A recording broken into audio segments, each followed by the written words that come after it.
Hi guys, welcome back to my channel. And if you are new here, please don't forget to subscribe and hit the bell button below so that you won't miss any of my videos. And for today's video, I'm going to teach you how to add a cash on delivery payment on your Shopify.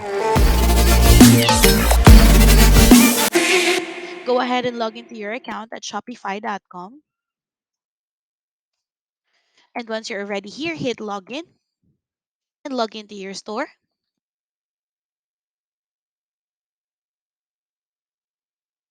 Once you are on your homepage, go ahead and hit settings. Again, payments.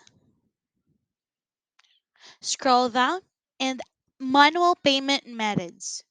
And then choose the options here. And there you go. Cash on delivery. You just have to add additional details, payment instructions, and proceed with hitting this button, activate cash on delivery. And that's it. I hope that this video helped you. See you on my next video. Thanks for watching. Bye.